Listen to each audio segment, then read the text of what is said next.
কুমিল্লার মনোহরগঞ্জ উপজেলার নাথের পেটুয়া এলাকায় মোহাম্মদ আবু বকর সিদ্দিক আলমগীর নামে এক জমির মালিকের জায়গা দখলের চেষ্টা, হামলা ও হত্যার হুমকির অভিযোগ উঠেছে রফিকুল ইসলাম বাবুল নামে এক ব্যক্তির বিরুদ্ধে।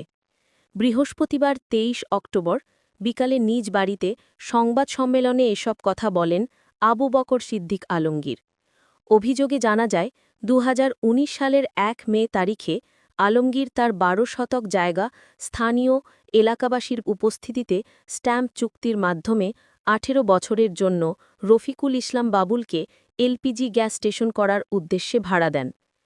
চুক্তির ১ মাস পর বাবুল দাবি করেন, চট্টগ্রাম বন্দরে তার পাম্পের মালামাল আটক রয়েছে এমন অজুহাতে তিনি আলমগীরের কাছ থেকে প্রতারণার মাধ্যমে আরও একটি স্ট্যাম্প সংগ্রহ করেন।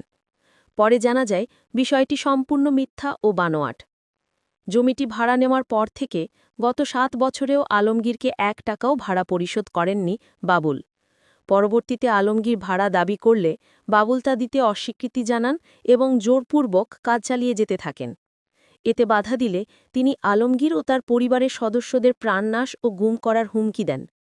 ঘটনার পর এলাকাবাসীর পরামর্শে আলমগীর থানায় সাধারণ ডায়েরি করেন। পরবর্তীতে নাথের পেটুয়া পুলিশ ফাঁড়িতে একাধিকবার সালিশ অনুষ্ঠিত হয়। সালিশে প্রমাণিত হয়, আলমগীরের কাছ থেকে নেওয়া দ্বিতীয় স্ট্যাম্পটি প্রতারণার মাধ্যমে নেওয়া হয় এবং তা অগ্রহণযোগ্য ঘোষণা করেন থানার ভারপ্রাপ্ত কর্মকর্তা। এরপরেও বিবাদী বাবুল ৭ বছরের ভাড়া পরিশোধ না করে উল্টো জায়গা দখলের চেষ্টা চালান। আলমগীর বেড়া দিতে গেলে বাবুলের নেতৃত্বে একদল সন্ত্রাসী হামলা চালিয়ে বেড়া ভেঙে ফেলে, পরিবারের সদস্যদের মোবাইল ফোন ও মানিব্যাগ ছিনিয়ে নেয় বলে অভিযোগ। এলাকাবাসীর সহায়তায় আলমগীর পুনরায় বেড়া দিয়ে জায়গাটি নিজের হেফাজতে নেন। কিন্তু বাবুল ও তার সহযোগীরা এখনও প্রাণনাশের হুমকি দিয়ে যাচ্ছে বলে দাবি করেছেন আলমগীর। এ ঘটনায় তিনি ও তার পরিবার সরকারের কাছে তাদের জীবন ও সম্পদের নিরাপত্তা দাবি করেছেন।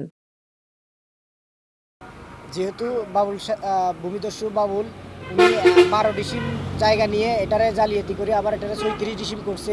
এরপরে আবার ৭ বছর কোনো বাড়াও দেয় নাই। একটা চুক্তিনামার যদি ৭ বছর বাড়াই না থাকে, এটা কোনো চুক্তিনামা হয়? এরপরে ওনাকে আমরা এটা নিয়ে কাজ করতে বাধা দেওয়াতে মালিক পক্ষকে ভাড়াটিয়া মালিক পক্ষকে মারধর করে এবং ওনার হাতের মোবাইল ভাঙি ফেলছে। ওনার বুকে রিং বসানো, রিংগুলো নড়ে গেছে। কুচাতলি মেডিকেলে ছিল। উনি এখনও আমাদেরকে হুমকি দামকি দিতেছে। এখন আমরা আপনাদের কাছে আমাদের জানের নিরাপত্তা চাই, কারণ উনি এখন আমাদেরকে হুমকি ধুমকি দিতেছে। এটা দেখার পরে উনি হয়তো আমাদের কোনো ক্ষতিও করতে পারে। আমাদের জানের নিরাপত্তা এটা আপনাদের কাছে আমরা দাবি করতেছি, আপনারা এটার আইনগত ব্যবস্থা নেবেন।